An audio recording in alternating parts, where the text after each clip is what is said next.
how long you have to respond at an IRS audit, and why IRS deadlines can make or break your case. Most taxpayers ask the wrong question. They ask, how long do I have to respond at an IRS audit? The real question is, which deadline are we talking about?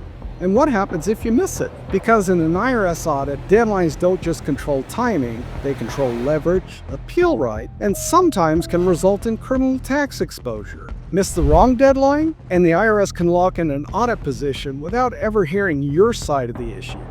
Here's the first rule you must understand. The IRS sets your deadline, usually on the letter that's in front of you, not what you read online, not what your accountant remembers or thinks, not what someone told you on some online forum. The letter controls.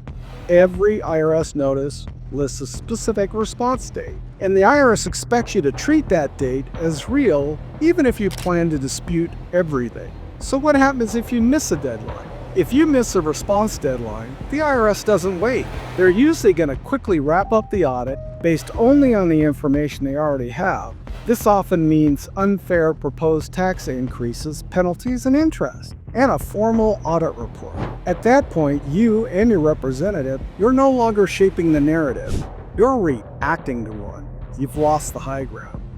And in high-risk audits, one where a criminal case could be involved, that's where cases quietly start to go south. Early-stage response window. Most audits begin by mail. The IRS sends a letter requesting documents, explanations, substantiation, and it has a stated due date. If you need more time, no problem. You have to ask before that deadline expires. In a correspondence audit, the IRS will often grant a one-time 30-day extension if properly requested. But you must follow the instructions on the letter in front of you. Use the wrong method of communication, send it to the wrong contact, miss a deadline, and then extension is not automatic unless you ask correctly.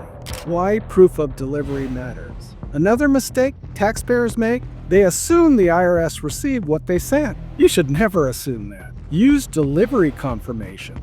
Track submissions. Keep records. In correspondence audits, the IRS typically sends an acknowledgement within about 30 days after receiving your documents. If you don't see a confirmation, you must follow up, because "we mailed it" is not a defense. You should mail everything by return receipt requested. You do that to be able to prove what was sent and when. Let's talk about when deadlines in an IRS audit turn serious. IRS deadlines become critical when the IRS proposes audit changes. This is where a 30-day letter comes in. A 30-day letter outlines your proposed adjustments, the penalties involved, and it delineates your right to file an appeal. You generally have 30 days to either agree with the audit adjustments or request an IRS appeal review. Miss that window and the case is going to escalate. That escalation generally leads directly to a notice of deficiency. Now, don't screw this one up. This is a deadline that cannot be extended. The notice of deficiency is the most dangerous letter most taxpayers will ever receive from the IRS. This is the 90-day letter. Once issued, a clock starts ticking. At that point, you have 90 days to file a tax court petition with the U.S. tax court. If you're outside the United States, living offshore, you may be allowed 150 days to respond. But here's the key point. This deadline cannot be extended. Not by the IRS, not by appeals, not by your representative, not by anybody. Miss it, the IRS is going to immediately assess the tax penalties and interest and begin aggressive collection action. Federal deadlines aren't the only concern here. If the IRS makes adjustments, California can and will follow on.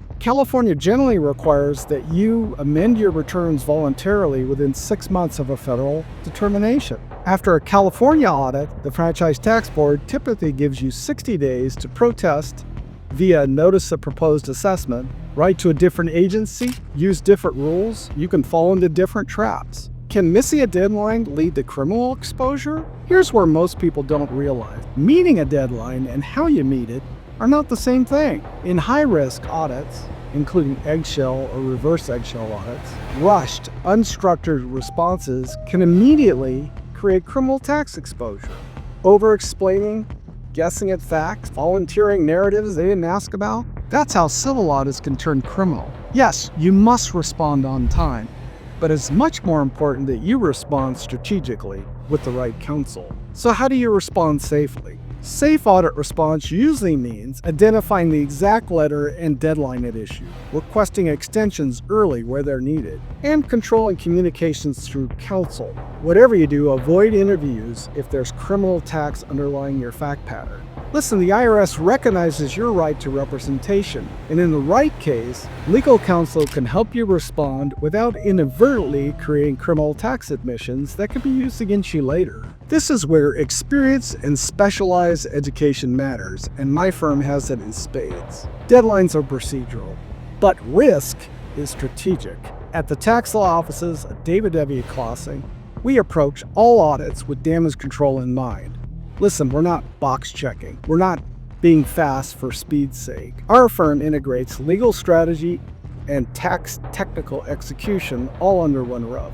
So in closing, if you're facing an IRS audit and you're worried about the deadlines, penalties, or criminal tax exposure, especially when you've missed a couple deadlines, you should act early. You should know exactly which deadlines matter, which deadlines can be managed, and which ones simply can't be missed. Call the tax law offices of David W. Klasing to schedule a confidential reduced-rate initial consultation today. Because in an IRS audit, timing isn't everything, but mishandling it is, and could cost you everything, including your net worth and potentially your very labor.